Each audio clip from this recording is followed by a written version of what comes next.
Last week we talked about how much it costs to build an app. This week we're going to talk about the real question you should be asking: how much does it cost to build a business? I'm George Brooks, and I'm the founder here at Crema. And I'm Nate Olson, and I lead business development. Last week, Nate and Eric talked about how much does it take to build an app. And they used a real example. We got this right here. Let's make an Airbnb clone. We'll call it Chair-B&B. Love it. And they stripped it down to basically as simple as you can get an app. I think it was just listing a chair and then renting a chair. Mm-hmm. There's a bunch of other things that you need to think about there, but we kept it down to super simple. What are the costs come up to for a simple Chair-B&B app? Well, there's really three ways that you can build that app. So we talked about you can learn to build it yourself, and it really just costs you your time and some money for some miscellaneous resources.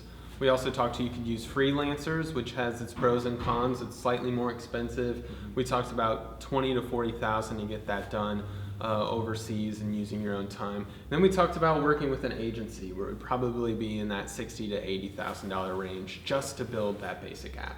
I think the thing that we wanted to really dive into today was that's not going to cut it. That might be a good way to get started, but it's not really what you're hopefully trying to do, which is start a business. An app could be just a project, could be just a hobby.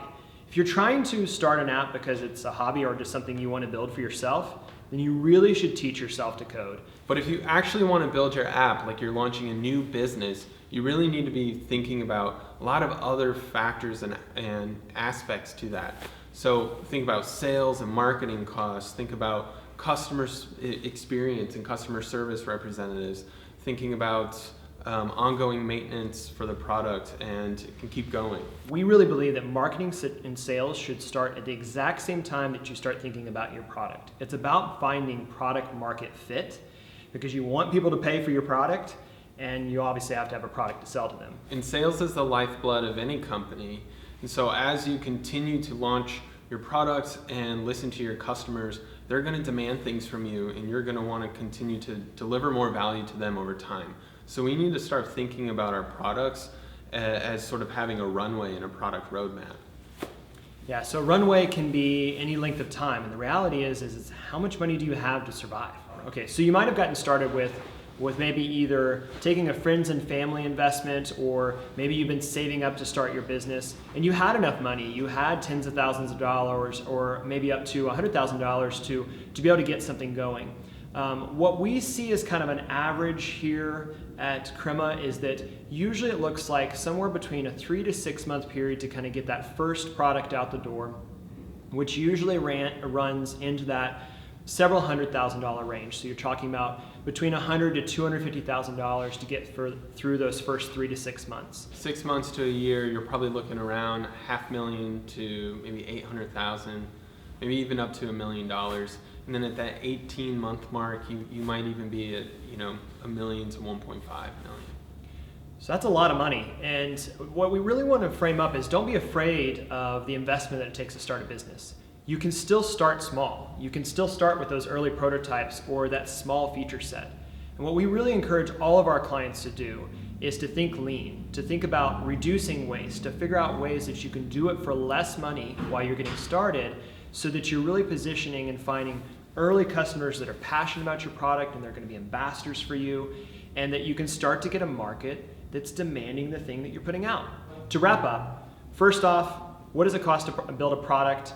If you start lean, you can really build it either yourself, with freelancers, or with an agency for tens of thousands of dollars to get started. The second thing, you'll need to be investing in sales and marketing, just like any other company, to make sure people know about the product that you're building and to really break through into the market to drive traffic to your site. Another thing to consider is building a team. So whether you're working with an outsourced team or hiring up people yourself, make sure that you're really thinking about the cost of the people that you're bringing onto the team at that point. And again, continue to keep it lean so that you can afford to scale. There's a reason that we see companies raise millions of dollars, and it's really because they're focused on scaling. They want to take it to the next level, and if you really want to take it to the next level, be comfortable with the investment it's going to take to build your tech company.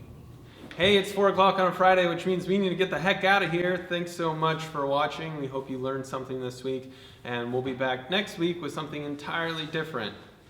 Go build your business.